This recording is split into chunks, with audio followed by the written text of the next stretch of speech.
جو لوگ اللہ پر ایمان لائیں، کہیں کہ ہمارا رب اللہ ہے، پھر اس پر جم جائیں، ان پر فرشتوں کا نزول ہوتا ہے۔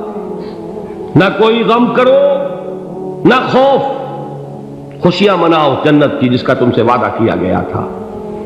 اللہ کی ربوبیت پر اطمینان جب انسان کو ہو جاتا، میرا رب اللہ ہے، ربی اللہ، انسان کے لیے نہ کوئی کھٹکا، نہ کوئی خطرہ، نہ کوئی خوف، نہ کوئی حزن۔ جو کچھ ہو رہا ہے کس کے اذن سے ہو رہا ہے؟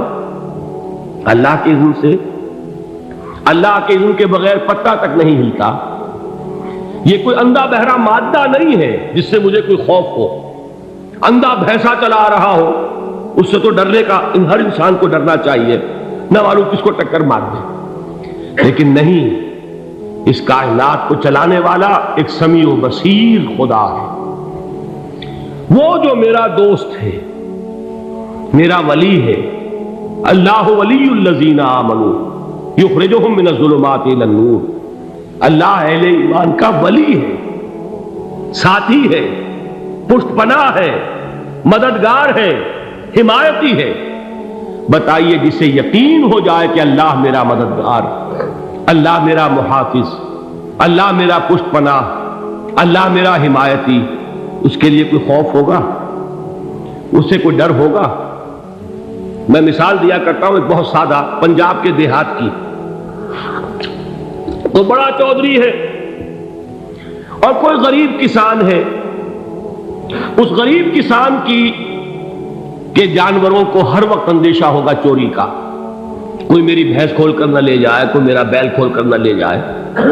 لیکن جس کے بارے میں یہ سب کو معلوم ہو کہ وہ جو بڑا چودھری ہے وہ اس کا دوست ہے، اس کی بچیا کو کوئی خوف ہوگا؟ اس کی بھینس پر کوئی ہاتھ ڈالے گا؟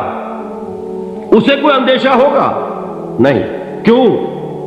کہ وہ بڑا چودھری، بڑا اس کا یہاں کا سردار، جاگیردار، سب کو معلوم ہے وہ میرا دوست ہے، کوئی میرے خلاف اقدام نہیں کر سکتا۔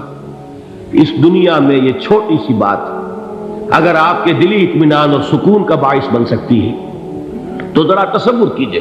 میں لفظ تصور استعمال کروں گا صرف اس لیے کہ اس کا ہم جس کو کہتے ہیں ادراک اور شعور کر نہیں سکتے، اگر کے ساتھ کر سکتے۔ اگر یقین ہو کہ اللہ میرا مددگار اور یقین ہو کہ اللہ ہر آن میرے ساتھ ہے، پھر کوئی خوف؟ کس کا خوف؟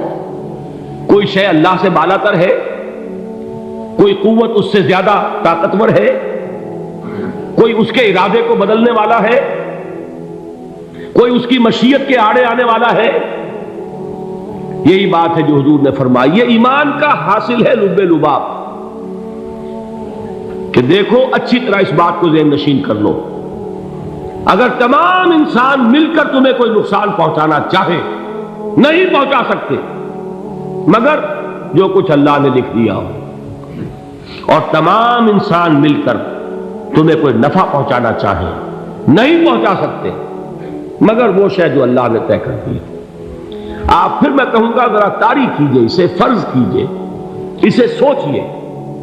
اگر اس حدیث پر ہمارا دل ٹھکا ہوا ہو تو کسی سے ڈر ہوگا؟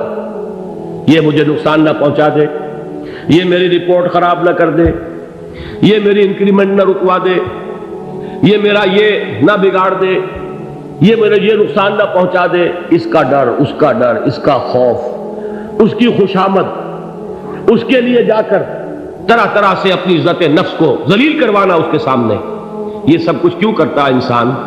جب سمجھتا ہے کہ اس کے ہاتھ میں میرا کوئی نفع ہے، اس کے ہاتھ میں میرے لیے کوئی ضرر ہے، یہ مجھے کوئی غضب پہنچا سکتا ہے، یہ مجھے کوئی نقصان پہنچا سکتا ہے، یہ میرا کوئی کام بنا سکتا ہے، یہ میری کوئی ضرورت پوری کر سکتا ہے، اسی کا نام شرک ہے۔ جہاں آپ نے یہ سمجھا کہ غیر اللہ کے اندر کوئی طاقت موجود ہے، وہی شرک ہے۔ بتوں سے تجھ کو امیدیں، خدا سے نو امیدی، مجھے بتا تو صحیح اور کافری کیا ہے؟ شرک تو یہ ہے۔ جس پر بھی تمہیں یہ خیال ہے، کلمہ ہے یہ کلمہ سوم، لا حول ولا قوت الا باللہ، ذرا اس پر دل کو کبھی اگر آپ تصور کریں، پھر فرض کریں، دل ٹھک جائے اس پر، کوئی طاقت نہیں۔ یہی بات تھی جو شیخ عبد القادر جیلانی رحمۃ اللہ علیہ نے اپنی وصیت میں اپنے بچے سے کہی. 11ویں دینے والے ہیں، لیکن حضرت شیخ عبد القادر جیلانی کی وصیت اور تعلیمات کو کتنے لوگ ہیں جانتے ہو؟ یہ جن مقامات تک پہنچے ہیں وہ کس چیز کی بدولت پہنچے؟ انہوں نے جو پیغام دیا وہ کیا تھا؟ اے میرے بچے، جس طریقے سے قرآن مجید میں حضرت لقمان کی نصیحتیں جو ہے نقل کر دی گئی ہیں، میں یہ عرض کروں گا بالفرض اگر قرآن حضرت عبد القادر جیلانی کے بعد نازل ہوا ہوتا تو شیخ عبد القادر کی یہ نصیحتیں بھی قرآن میں درج ہوتی. اتنی اونچی نصیحتیں ہیں. اے میرے بچے، اس حقیقت کو ذہن نشین کر لے، لا فاعل فی الحقیقت ولا مؤثر الا اللہ. اس کائنات میں نہ کوئی فاعل حقیقی ہے نہ مؤثر حقیقی ہے سوائے اللہ. کسی شے میں کوئی تاثیر نہیں اگر اللہ نہ چاہے. آگ جلا نہیں سکتی اگر اللہ نہ چاہے. پانی ڈبو نہیں سکتا اگر اللہ نہ چاہے. زہر ہلاک نہیں کر سکتا اگر اللہ نہ چاہے. کوئی چیز فائدہ نہیں پہنچا سکتی اگر اللہ نہ چاہے. تو در در پہ کیوں سر جھکاتے ہو؟ در در پر کیوں جبیں سائی کرتے ہو؟ سب کے سامنے کیوں ہاتھ پھیلاتے ہو؟ ایک اللہ سے مانگو، ایک اللہ کے سامنے زمین پر اپنی جبین رکھو. لا فاعل فی الحقیقت ولا مؤثر الا اللہ. نظر آتا ہے ہمیں کہ پانی پیاس بجھا دیتا ہے.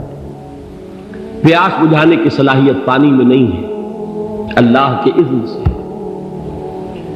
کھانا بھوک مٹا دیتا ہے. بھوک مٹانے کی صلاحیت کھانے میں نہیں ہے، اذن رب میں. دیکھیے یہی یقین تھا. حضرت موسیٰ علیہ السلام کا واقعہ یاد کیجئے. سامنے سمندر آ گیا ہے، قوم دیکھتی ہے پیچھے کہ گرد و غبار کا طوفان. معلوم ہوا کہ فرعون اپنے لشکر سمیت آ گیا. لشکر جب چلتا تھا تیز رفتاری کے ساتھ تو گرد و غبار کا جو طوفان اٹھتا تھا اس کا تصور کیجیے. اور لمحہ بلمحہ وہ قریب آ رہا ہے. پوری قوم نے کیا کہا؟ اے موسیٰ انا لمدرکون، اے موسیٰ ہم کو پکڑے گئے. قرآن مجید نے تو یہاں وہ باتیں نہیں لکھی ہیں، لیکن تورات میں یہ درج ہے کہ بنی اسرائیل جھگڑنے لگے، دست و گریبان ہو گئے موسیٰ کے ساتھ. موسیٰ نے یہاں مروایا لا کر، اس سے تو ہم ہی بہتر تھے. وہاں کھانے کو ملتا تھا، زندگی تو تھی، بیگار ہم کر رہے تھے، موت تو نہیں تھی. اب جو کچھ ہوگا اس کا تصور کرو، جس طریقے سے ہمارے ٹکڑے اڑائے جائیں گے. تو لڑ رہے ہیں حضرت موسیٰ علیہ السلام سے. یہ تورات کی تفصیل ہے. قرآن میں صرف اتنا آیا ہے، پریشان ہو کر انہوں نے کہا انا لمدرکون، موسیٰ ہم کو پکڑے گئے. اس وقت موسیٰ کا جواب کیا ہے؟ کلا ان معی ربی سیہدین. نہیں، میرے ساتھ میرا رب ہے، وہ راستہ دے گا. بتائیے کہاں راستہ نظر آ رہا ہے؟ یہ ہے ایمان بالغیب. راستہ نظر نہ آئے تب اللہ پر یقین ایمان ہے. جیب میں پیسے ہوں اور تب دل کو اطمینان ہے تو ایمان کس پر ہوا؟ پیسے پر، اللہ پر نہیں. جب وسائل و ذرائع نہ ہو اور پھر یقین ہو کہ اللہ مسبب الاسباب ہے، وہ اسباب کا پابند نہیں ہے، وہ اسباب کا محتاج نہیں ہے، اسباب اس کے محتاج ہے. اگر یہ یقین ہے تو اللہ پر ایمان ہے.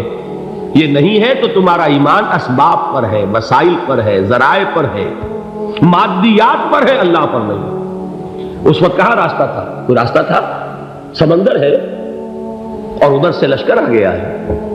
کلا ان معی ربی سیہدین. اب دیکھیے ایمان کہہ دینا آسان ہے، ہوا معکم اینما کنتم، جہاں کہیں بھی تم ہوتے ہو اللہ تمہارے ساتھ ہوتا ہے. لیکن اس کا یقین قائم ہو جائے تو زمین و آسمان کا فرق واقع ہو جائے. یہی بات ہوئی حضور کے ساتھ. غار ہے، چھپے ہوئے ہیں محمد رسول اللہ اور آپ کے وہ یار غار ابو بکر صدیق رضی اللہ تعالی عنہ. اقبال نے حضرت ابو بکر کی شان میں چند اشعار کہیں صرف، لیکن واقعہ یہ ہے کہ بھاری بھاری نظموں پر اور قصیدوں پر بھاری ہے. طویل ترین نظمیں اور قصیدے ہوں ان پر بھاری ہے. ہمتیں ابو بکر کی ہمت جو ہے کشت ملت را جو ابر، جیسے بارش سے کھیتی اپجتی ہے، ابو بکر کی ہمت اور عزیمت اس امت کو اسی طرح سینچنے والی ہے۔ ثانیے اسلام و غار و بدر و قبر، وہ دوسرے تھے اسلام میں، دوسرے پہلے کون تھے؟ انا اول المومنین، حضور فرماتے سب سے پہلا ایمان لانے والا میں، دوسرے ابو بکر۔ ویسے ہمارے ہاں یہ چلتا ہے اختلاف، حضرت علی پہلے ہیں کہ حضرت ابو بکر پہلے ہیں، لیکن اس میں بڑی خوبصورت تطبیق قائم کی ہے علماء نے، اور بہت صحیح ہے۔ چار کے بارے میں فیصلہ ہی مت کرو کہ کون پہلے، ان کی ایک عجیب تقسیم کر دی ہے۔ آزاد مردوں میں، بالغ مردوں میں سب سے پہلے ابو بکر، بچوں میں سب سے پہلے علی، خواتین میں سب سے پہلے خدیجہ، اور غلاموں میں سب سے پہلے زید بن حارثہ۔ بڑی پیاری تقسیم ہے، یہ چاروں ہی پہلے ہیں، ہر ایک کے لیے اولیت ہے۔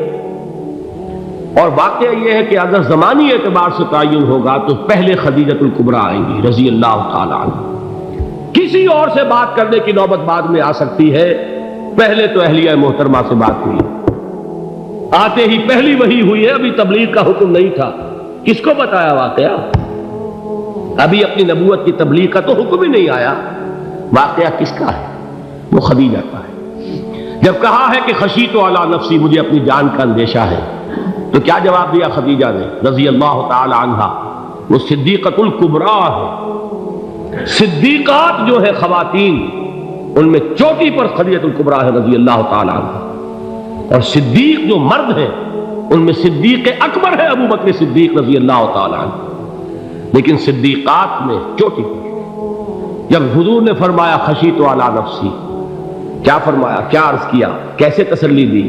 نہیں نہیں، اللہ آپ کو ضائع نہیں کرے گا، آپ غریبوں کے ہمدرد ہیں، آپ مساکین کے تکالیف رفع کرنے والے ہیں، آپ بیواؤں کی سرپرستی کرتے ہیں، آپ مسافروں کی خدمت کرتے ہیں، اللہ آپ کو ضائع نہیں کرے گا، یہ یقین ہے اس خاتون کے اندر۔ خیر وہ ایک علیحدہ بات ہو جائے گی۔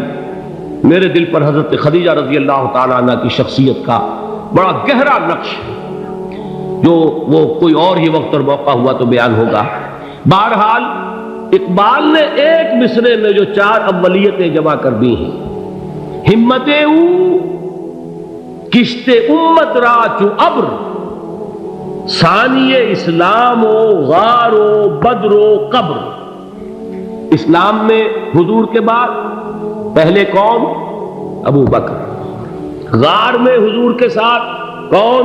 ابو بکر، بدر کی رات اللہ کا رسول سر بسجود، وہ جھاڑ، وہ گھاس پھوس کی جو جھوپڑی بنائی گئی تھی، اور وہاں تلوار ننگی لے کر پہرا دینے والا کون؟ ابو بکر، اور اس حجرہ عائشہ میں محمد کے بعد سب سے پہلے دفن ہونے والا کون؟ ابو بکر رضی اللہ تعالی عنہ صلی اللہ علیہ وسلم۔ وہ جو معاملہ میں سنا رہا تھا غار ثور کا، حضرت ابو بکر بھی حضور کے خیال سے لرز گئے ہیں۔ آپ کو یاد ہوگا کہ جا کر پہلے تمام جتنے سوراخ تھے انہیں بند کیا ہے، ایک سوراخ رہ گیا تھا جس کو بند کرنے کے لیے کوئی کپڑا نہیں تھا، وہاں اپنی ایڑی رکھی ہے، تب کہا ہے حضور سے تشریف لائیے، اور اپنے زانو پر حضور کو لٹایا ہے، اور وہاں کسی موذی جانور نے کاٹا ہے، حضور کی آنکھ لگ گئی تھی، اس وقت اس بل کے اندر جو بھی بچھو ہے کیا ہے واللہ عالم، اس نے کاٹا ہے، اس کی تکلیف کی وجہ سے ابو بکر کی آنکھوں سے آنسو ٹپک گئے، حضور کے چہرے مبارک پر پڑے ہیں، تو حضور جاگے ہیں، معاملہ کیا ہے؟ ایڑی نہیں ہٹائی وہاں سے، مبادا وہ جانور وہاں سے نکل کر محمد الرسول اللہ کو کوئی گزن پہنچا دے، ابو بکر کی ایڑی ہے، جس طرح چاہے کھا لے، ختم کر دے، جان نکل جائے تب کوئی آنچ آئے، محمد پر تو آئے، لیکن جیتے جی نہیں۔ وہ ہے ابو بکر حضور کے خیال سے، اس وقت حضور نے پھر اپنا لعاب دہن لگایا ہے، اور اس سے پھر آپ کی تکلیف ختم ہوئی۔ جیسے خیبر میں حضرت علی کی آنکھ دکھ رہی تھی، اس کو جو شفا حاصل ہوئی ہے وہ بھی حضور کے لعاب دہن سے ہوئی۔ تو بہرحال اس وقت انہوں نے کہا ہے کہ اے نبی یا رسول اللہ، اگر اس وقت ان میں سے کسی نے غیر ارادی طور پر بھی اپنے قدموں کی طرف جھانک لیا تو پکڑے جائیں گے۔ کیا جواب تھا اللہ کے رسول کا؟ لا تحزن ان اللہ معنا، اللہ ہمارے ساتھ ہے، کیوں گھبراتے ہو ابو بکر؟ یہ ہے ایمان باللہ، میرا مالک اللہ، میرا رازق اللہ، میرا محافظ اللہ، میرا مددگار اللہ، میرا پشت پناہ اللہ، میرا دوست اللہ۔ یہ دوستی ہے اللہ کی جو لب لباب ہے، حاصل ہے ایمان کا، اسی کا نام ولایت ہے۔ اولیاء اللہ کے سروں پر سینگ نہیں ہوتے، جس کے دل میں ایمان راسخ ہو چکا ہو وہی اللہ کا ولی ہے، جسے اللہ پر یقین ہو چکا ہے وہی اللہ کا ولی ہے، جسے یقین ہے اللہ میرے ساتھ ہے، میرا مددگار، میرا پشت پناہ، میرا ساتھی، میرا دوست، میرا محبوب، میرا محب۔ اللہ اہل ایمان سے محبت کرتا ہے۔ واللہ یحب الصادقین، ان اللہ یحب الذین یقاتلون فی سبیلہ صفا کانہم بنیان مرصوص۔ اللہ محبت کرنے والا، اہل ایمان محبوب، اور اہل ایمان محبت کرنے والے اللہ محبوب۔ والذین آمنوا اشد حبا للہ۔ آپ تصور کیجئے جسے یہ رشتہ ایمان یا رشتہ ولایت حاصل ہو جائے، الا ان اولیاء اللہ لا خوف علیہم ولا هم یحزنون، آگاہ ہو جاؤ، اللہ کے دوستوں کے لیے نہ کوئی خوف ہے نہ کوئی حزن ہے۔